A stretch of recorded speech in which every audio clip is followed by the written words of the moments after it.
Target with PS Parihar channel में आपका स्वागत है। आइए शुरू करते हैं और देख लेते हैं कि आज के समाचार पत्रों में विद्यार्थी जीवन से संबंधित कौन कौन सी सूचनाएं हैं। तो वीडियो को जल्दी से लाइक कर दें, शेयर कर दें और जिन छात्रों ने चैनल को अभी भी सब्सक्राइब न किया हो तो जल्दी से सब्सक्राइब करें ताकि आप लोगों को इसी प्रकार की ऑथेंटिक अपडेट सबसे पहले मिलती रहे। आगे बढ़ने से पहले एक सूचना उन विद्यार्थियों के लिए जो विद्यार्थी नई लेखपाल भर्ती की तैयारी कर रहे हैं। वे सभी भर्ती चक्षु प्रकाशन की इस बेस्ट बुक को ले सकते हैं जिसे आप लोग यहाँ पर देख रहे हैं। लेखपाल भर्ती में ग्राम समाज एवं विकास अनिवार्य रूप से पूछा जाता है, उसकी ये स्पेशल बुक है और इस पुस्तक में आप लोग देख सकते हैं कि इसमें सारा का सारा जो स्टडी मटेरियल है वो कवर किया गया है। ये जो स्टडी गाइड है ग्राम समाज एवं विकास की, इसमें आप लोगों को 4 साल पेपर मिल जाते हैं और 1100 से ज्यादा महत्वपूर्ण प्रश्न और उनके उत्तर भी आपको इसी पुस्तक में मिल जाएंगे।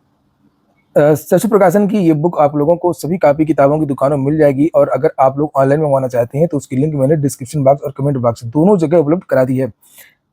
लेखपाल भर्ती की चक्षु प्रकाशन की और भी बहुत सारी पुस्तकें आती हैं, जैसे आप लोग यहाँ पर स्टडी गाइड देख रहे हैं, ये ग्राम समाज एवं ग्राम विकास की पुस्तक देख रहे हैं और इसी तरीके से ये यहाँ पर ये प्रैक्टिस सेट है, इसकी भी लिंक डिस्क्रिप्शन में उपलब्ध है। चलिए शुरू करते हैं। और लिखा है कि भर्ती प्रस्तावों की खामियां दूर करनी होगी, 15 दिन में खामियां दूर कर आयोग को बताना होगा। भर्ती प्रस्तावों की खामियां विभागों को अब 15 दिनों में दूर करते हुए उसे पुनः संबंधित आयोगों को भेजना होगा।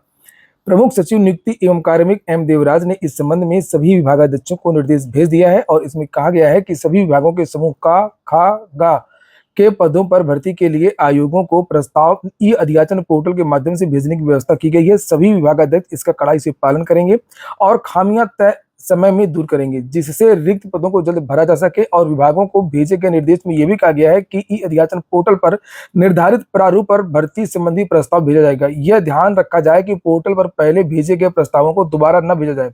आयोगों द्वारा आपत्ति के साथ वापस किए जाने वाले प्रस्तावों की सभी आपत्तियां तत्काल निस्तारित करते हुए 15 दिनों में उसे आयोगों को पुनः भेजा जाए। विभागीय स्तर पर कोई प्रस्ताव अगर विचाराधीन है तो उसका भी तत्काल परीक्षण कराते हुए आयोगों को भेजा जाएगा।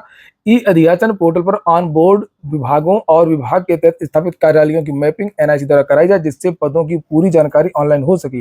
ई अधियाचन पोर्टल पर उपलब्ध कराई गई सभी सूचना एनआईसी द्वारा कराई जाए जिससे सही से परीक्षण कराने में किसी तरह की बाधा उत्पन्न न हो।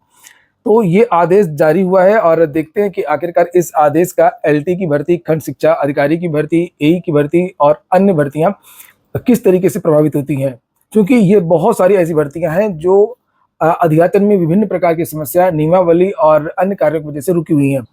अगली जो सूचना है वो लेखपाल भर्ती को लेकर के है। इसके पहले विद्यार्थी लेखपाल भर्ती की प्रतीक्षा सूची के लिए लखनऊ गए थे, आप लोगों को पता होगा। राजस्व विभाग, वहां पर इन विद्यार्थियों ने अपना ज्ञापन किया था, मांग की थी कि लेखपाल भर्ती में 1921 से ज्यादा पद रिक्त रह गए हैं और जिन विद्यार्थियों ने डीवी कराई थी उन विद्यार्थियों की प्रतीक्षा सूची जारी की जाए और इन विद्यार्थियों को मौका दिया जाए। आपको पता होगा कि यूपी किसी भी भर्ती में प्रतीक्षा सूची जारी नहीं करता है और अब एक ये सकारात्मक पहल विद्यार्थियों ने शुरू की है और इसमें सकारात्मक आश्वासन भी विभाग की तरफ से दिया गया था। ये कहा गया था कि हम इस प्रकार करेंगे, शासन से बात करेंगे, 15 दिन बाद आप लोग फिर आकर के पता करिएगा। इसी क्रम में विद्यार्थी अब फिर से लखनऊ जा रहे हैं और वास्तव में लेखपाल भर्ती में जो प्रतीक्षा सूची है वो जारी होना चाहिए, क्योंकि आपको पता है कि लेखपाल भर्ती कितने दिन में कंप्लीट हुई और उत्तर प्रदेश में जो भर्तियां हैं उनको पूरा होने में कितना समय लगता है, खासतौर से यूपी की भर्ती में।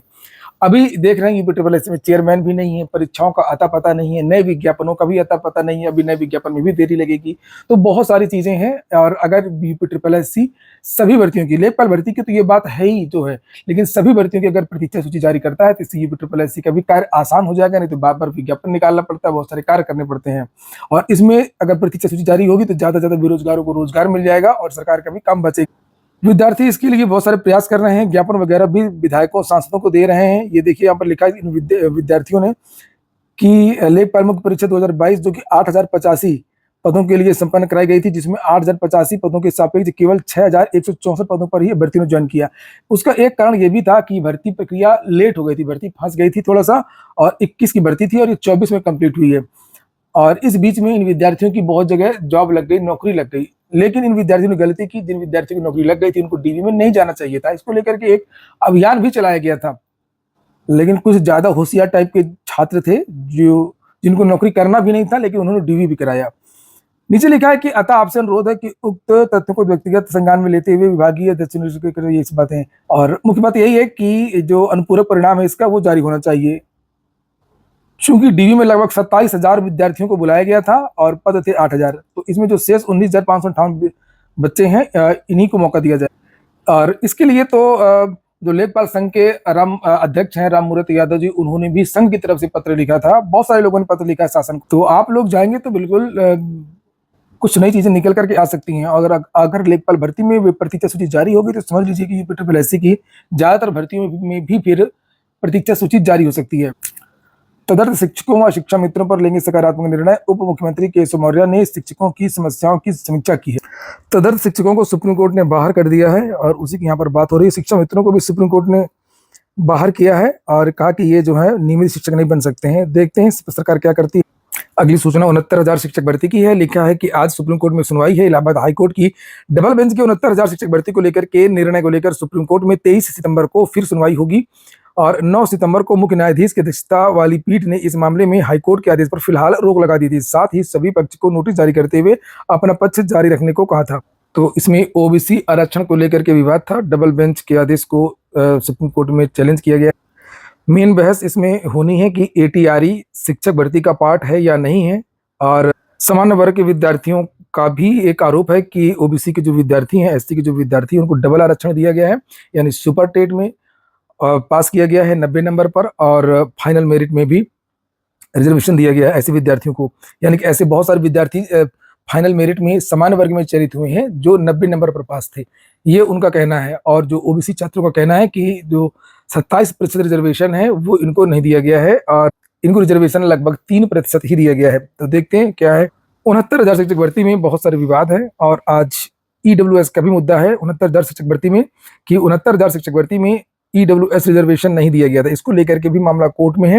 लिखा है परिषदीय प्राथमिक स्कूलों में 69,000 शिक्षक भर्ती में आरक्षण विवाद के कारण नए सिरे से पूरी चयन सूची बनाने के हाईकोर्ट के डबल बेंच के आदेश का मामला भी थमा भी नहीं था कि इस भर्ती में ईडब्ल्यूएस का मुद्दा उछल गया है और इस भर्ती में आर्थिक रूप से पिछड़े अभ्यर्थियों ने 10% आरक्षण देने की मांग को लेकर के हाईकोर्ट में याचिका दायर की थी। 69,000 शिक्षक भर्ती के लिए सहायक अध्यापक भर्ती परीक्षा एटीआरई की अधिसूचना परीक्षा नियामक प्राधिकारी ने 1 दिसंबर 2018 को जारी की थी। तो अब मामला ये है कि 1 दिसंबर 2018 ये जो एटीआरई की परीक्षा हुई है, ये शिक्षक भर्ती का पार्ट है या नहीं है। अगर ये पार्ट शिक्षक भर्ती का नहीं है, ये पात्रता परीक्षा है, तो फिर जो अधिसूचना आरक्षण की बाद में जारी हुई थी, यहाँ पर देखिए लिखा है कि प्रदेश सरकार इस स्थिति से भर्ती प्रक्रिया शुरू मान करके ईडब्ल्यूएस आरक्षण का लाभ नहीं दे रही थी कि आपकी जो भर्ती की प्रक्रिया है वो दिसंबर 18 से शुरू हुई थी। और नीचे लिखा है कि जबकि सरकार ने सुप्रीम कोर्ट में राम शरण मौर्य बनाम उत्तर प्रदेश सरकार के केस में माना कि एटीआरई एक पात्रता परीक्षा मात्र जो किसी भी उम्मीदवार के उत्तीर्ण होने पर नौकरी की गारंटी नहीं देती है। भर्ती तब से शुरू मानी जाएगी जब जिला आवेदन प्रक्रिया शुरू होगी, क्योंकि प्राथमिक शिक्षक